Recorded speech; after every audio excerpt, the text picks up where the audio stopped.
Bénédicte, bienvenue. Merci, merci, merci. Bonjour. Bonjour. Bénédicte, you are now working as a university lecturer at an international business school in Rotterdam. Yes.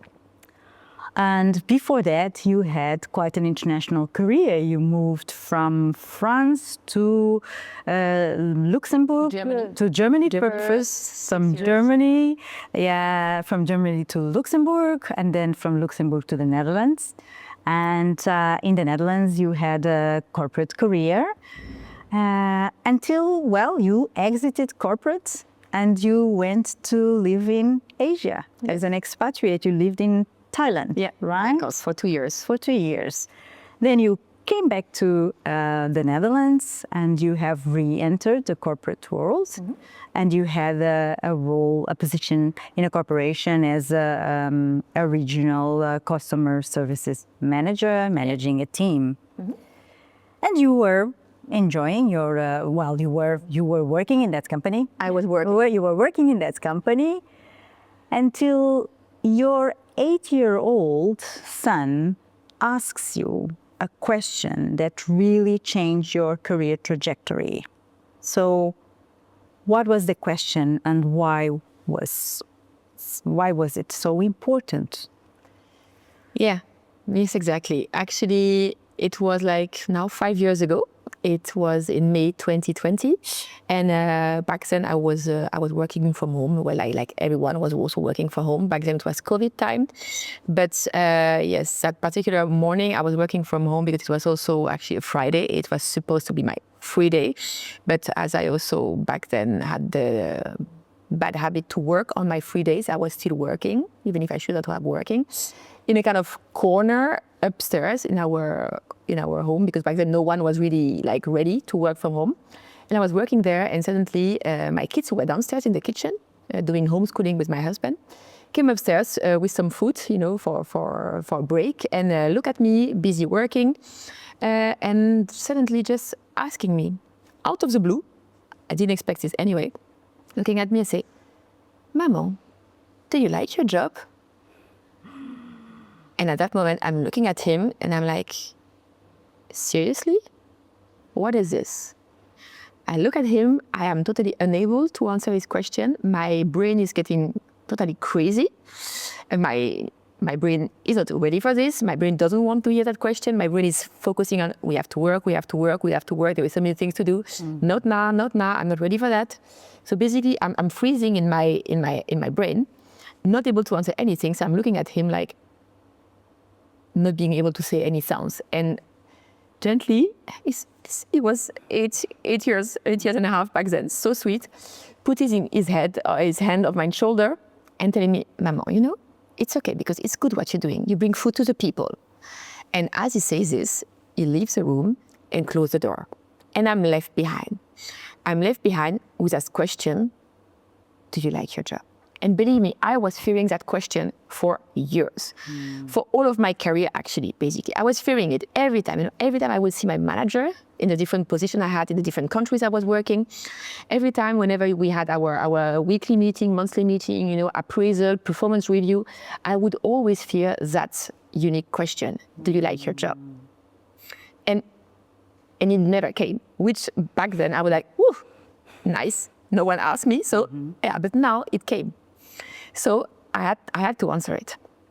So after 1 minute, I really paused myself and I'm like, okay, now the question I was fearing the most has been asked. Now I have to be honest, I have to answer it. And yet the answer what came out of me was, oh my God, I hate my job. There is no purpose in this anymore. It doesn't make sense for me anymore. Oh my God. And yet, it's not a surprise that 10 days later, on the 8th of June 2020, so tomorrow exactly 5 years ago, I completely crashed from that day, and I'm not able to go to work anymore. But, and of course, there is also other reasons behind, because it didn't happen only because of this. But I think that this question was really the trigger, because I was fearing for it for so many years. Always escaping it, so like putting it inside of me, and now it came in such unexpected way and in such gentle way that yeah, it was impossible for me to avoid it anymore. And then when it went out, then everything came out. Wow. And I'm very thankful for this still now. Yeah. Thank you for sharing that. It's quite a raw moment. And I am sure that a lot of people that fear answering that question. I'm Of sure. course. Yeah. Do you like your job? Yeah. It's. So what happened then next? Well, what happened then next is I completely crashed. I completely froze, totally froze for a week, for months, not able to go further with anything, and not even also to be able to face what was happening. Until yet, after a few months, I finally got also help from outside. So luckily, I was able to see a psychologist, a coach, and also energetic healing. That's what I was doing. And yet, then I got a diagnosis a few months later that it was a burnout with a heavy depression. And it really struggled me because I was like, oh wow, how was it possible that me, the joyful girl, always positive girl, how was it possible that I burned out and I got depression? You know, how could this happen to me? So yeah, it was really like a part of my life when I froze until at some point I really had to readjust everything in my life. And how did you gradually overcome the burnout and transition into where you are at now? Well, it was very, I would say, very weird because I didn't really transition intentionally. I was kind of forced. I was forced because I was frozen. So basically, the first time I saw also my psychologist, he just told me, okay, Bénédicte, okay, let's work now on you. You know, I got the diagnosis. Okay, what do next? He said, okay, now you're gonna get out and you're gonna move. And I'm like, what do you mean? Yeah, you're gonna move. You know, do you want to run? No, I hate it. Maybe you will swim. I know, I hate it. Doing some sport, you will never see me at the gym. He said, yeah, but girl, I said, yeah, can't you just give me some medication? You know, I mean, yeah, I'm in burnout, in depression, just give me medicine, a quick fix, you know, and then next month I'm okay. I can go further with where I was, you know, like I crash and I go further, exactly the same path. He said, no, my dear, you know, you won't get any medication, but now you have to get out. You have to get out, you have to move. You have to move physically because what I want you to feel your heart beating. I want you really to feel alive in your body. And I was like, okay, of course I resisted. Because you resist to every change. So I would find excuses. No, I don't like this, I don't like this, I don't like this. Until finally, okay, walking. While walking, okay, that's something I can do. And I started to walk. So gradually I started to walk, started very small and then put it also more and more to really feel myself alive and to move. No? Then I also was forced to rest. I was forced to rest in my day. Until then, I would never rest. No, I would always be busy either with my work, even with doing more, with overworking. So I was busy with my work, too many hours actually throughout the week. And I had my family.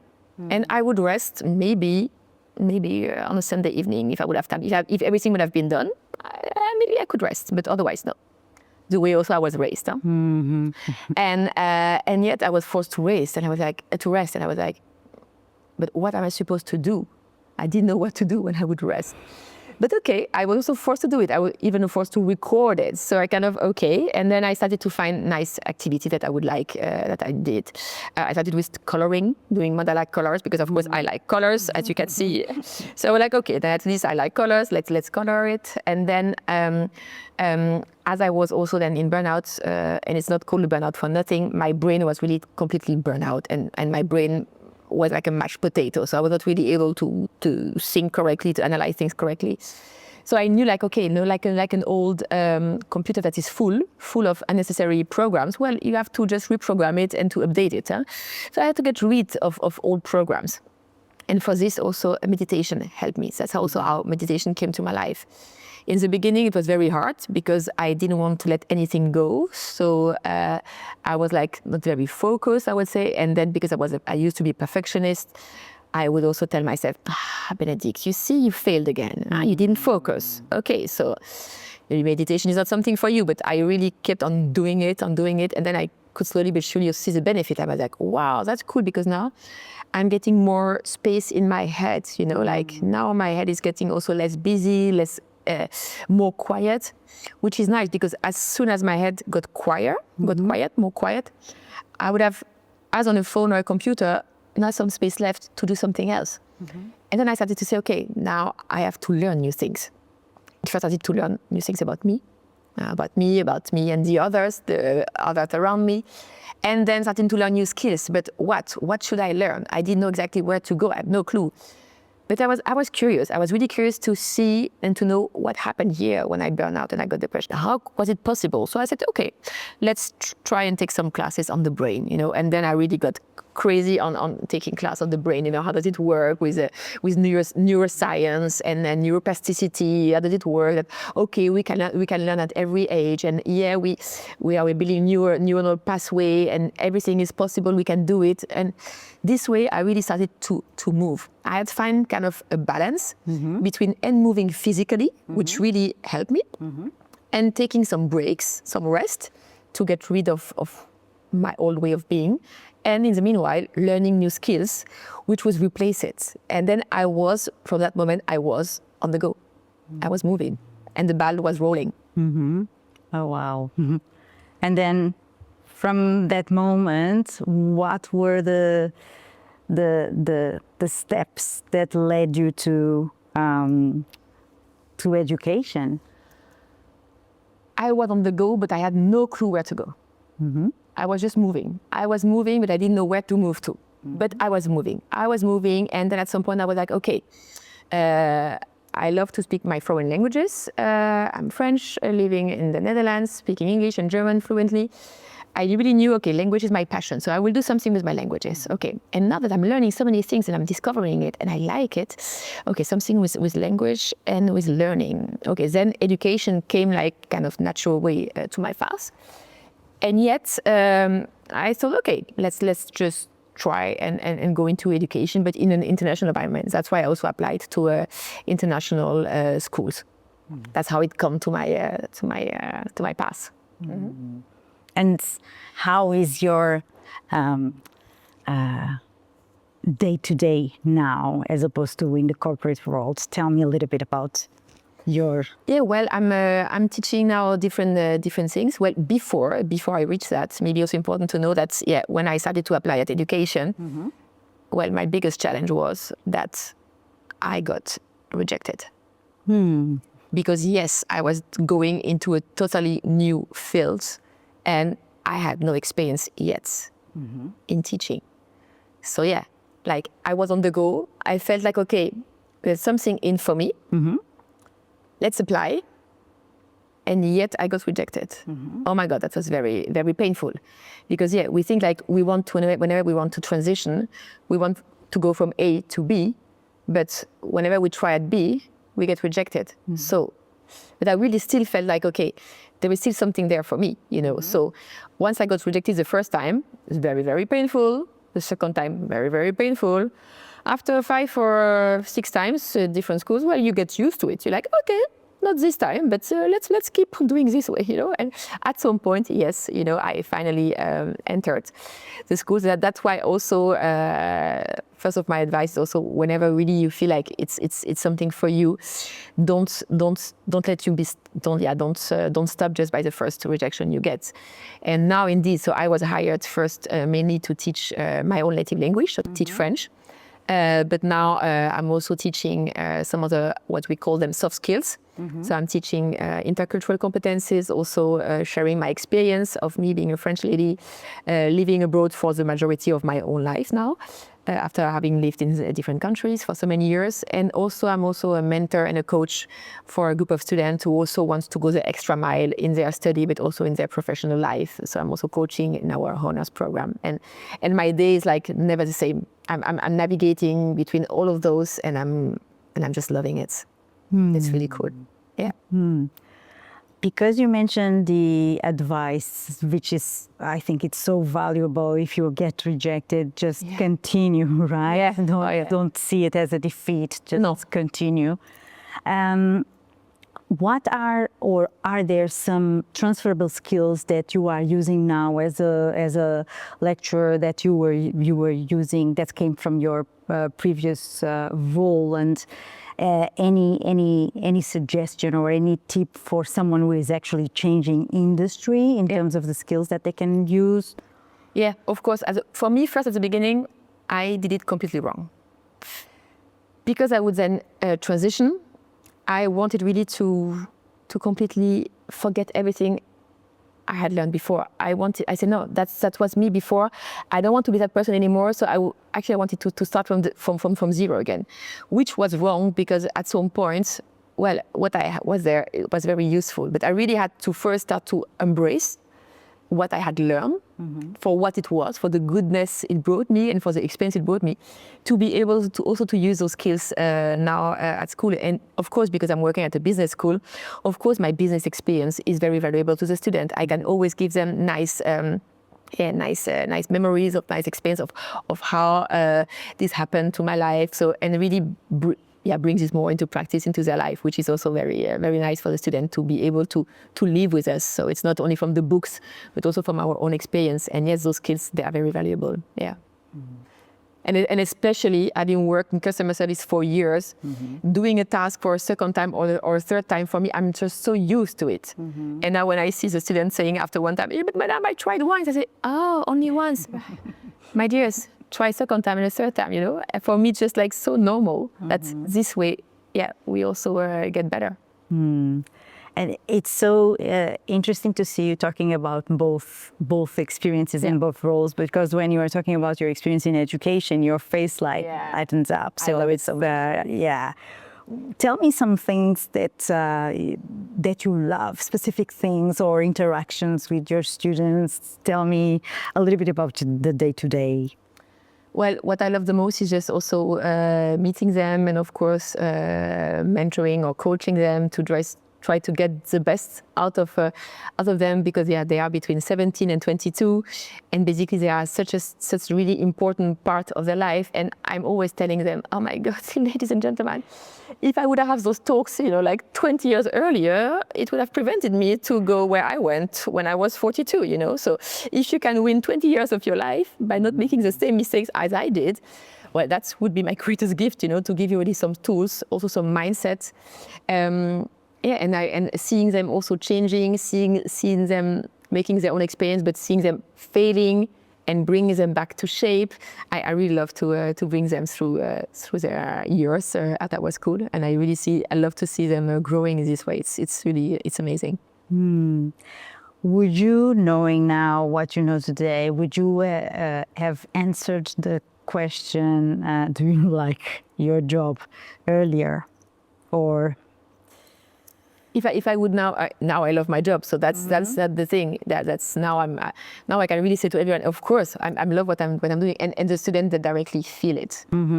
What I meant was, would you have answered the question earlier in your career, because you said that you avoided the question? Well, I always have promised myself to answer this question honestly, but I'm not sure if I would have been ready to answer it. Yeah.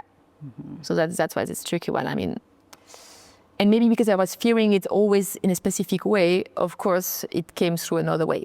When I'm totally unprepared. That's where also life hits you, when you're not prepared for that. So then what would you tell someone who knows that they don't like what they do, yet they stay, they avoid change for many reasons, right? What would you say? I would say dare to start moving. Even if it's a little step, every little step counts. You know. So, and also an advice that I also got from a psychologist when I was in therapy with her. She told me, you know, Bénédicte, you will never go anywhere if you don't dare to do the first step. If you stay where you are, well, nothing will change at the end. And I was like, of course, it's obvious. So of course, and I told her, yeah, you're right. But yeah, I had to do it. So and then my first step was indeed, you know, first of all, to move physically, and then to rest, and then to learn new skills. Those were really I would call them my golden three, who really helped me to be on the move. And for people who are also stuck, I would just say, go on the move, try to find also what you like, your passion, but dare to move, because then the ball will be rolling, even if you don't know where exactly you want to go. But there was a nice quote that I really love from one of our mentors, Joseph McClendon III, that we've seen recently in Amsterdam. And he says, every little steps that you do brings you closer to infinity.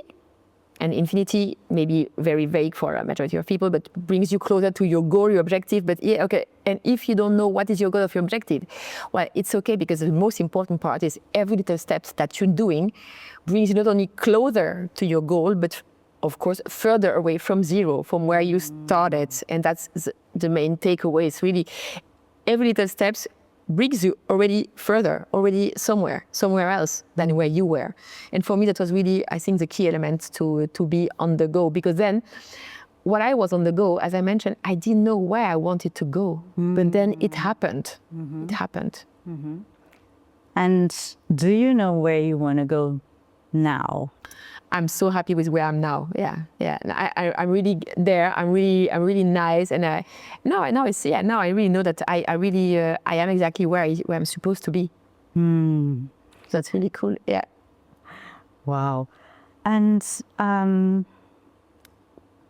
what advice would you tell your students that finish a degree and they finish a degree and they want to have a career, but they don't know where to start, or they don't know if they have the right job?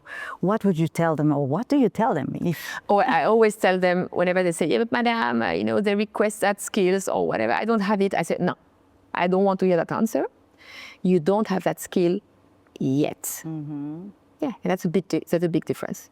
The words we are using are creating our reality. So what we don't have, but we don't have it yet. Like when I started, I didn't have also all the experience that was needed, but I got it now. I got in the meanwhile, everything that I needed to do. But this we can do on learning. While once our brain is also used and trained to learn, we are on the go, and therefore we can learn it. So no matter what, also for people who want also to transition in career, of course, the new career, because it's new, you won't have the experience yet that you need to have, but you will build it. You will bring the skill that you have from the past, and the new things, you will do it by learning it. So I always tell them, if it's necessary, you will have it. Go for it. Yeah. And also, what I also now tell everyone is also, don't wait for the perfect job to come. Because all those years, while I was working, different positions. Let's be honest, also now looking back, more working to pay the bills. Yeah, let's be honest. Now, always telling myself, but one day, perfect job will come, and then I will go for it, and then I will be happy. Well, no, my dears, no. The perfect job will never come like this. Arise in your mouth. No. You have to create it, and you also have to be on the go. And while I was there, well, I started to work at the school, and I was not ready for it. That's why I always also tell my students and everyone, don't wait until you're ready to do things. Yeah. Also, sometimes ago, a student told me, madam, now I'm going to France on an internship, and when I'm back, then I will speak really good French, and then we can have lunch together. And I was like, what do you mean, that we can only have lunch together once you're back from France because you speak better French? No, of course not. Don't wait for this to happen, And that is also sometimes that's what also stops us in our life. I will do it once I have this level, once I know I have these skills, then I will apply. No, apply now. And then, the skills, you will get it later, but apply, don't wait. Don't wait until you're ready to start doing it. That's great advice. Yeah. I'm going to ask you some rapid fire questions. Okay. Yeah. So, what is the meaning of career? Career, now I would say for me, vocation. Wow. Yeah. It's more than a profession, it's my vocation. Yeah. Leadership, empowerment. I really love to empower people. Impact. Impacts, for me, would be impacts with a purpose. With a purpose. Failure. Failure. I love this one.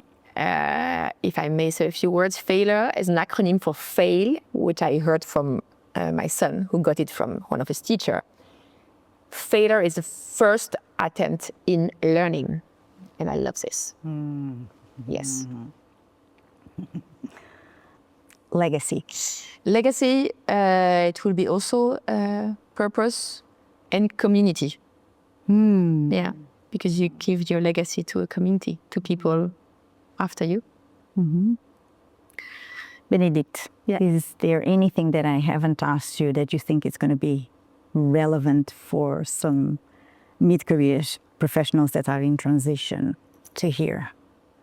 No, I think just there to start, there to go to the unknown and to do new things, because actually you already have a lot of things in you. And yes, sometimes I didn't know where I was heading to. I didn't know it. But while I was on my way, there I discovered my way. But at the beginning of the road, I didn't know where I was heading towards to. And suddenly, slowly but surely, everything made sense. You see, so even if you have no idea, yeah, but I don't know exactly where to go, just go on the move, go and start, start also to, at least what I love, that really learn new skills, which also showed me, oh, I can learn this, oh, I understand this, yeah, good. And then, oh yeah, I can do it. And yeah, I got rejected, fair enough, but yes, go over it and do it over and over again. And for me, that's, yeah, it's also brought me to where I am now, and I'm very grateful for it. Yeah. And it shows how you are. Yeah. Thank you, Bénédicte. Thank you so much. You're welcome. What a pleasure. Thank you. Yeah. Good. Thank you.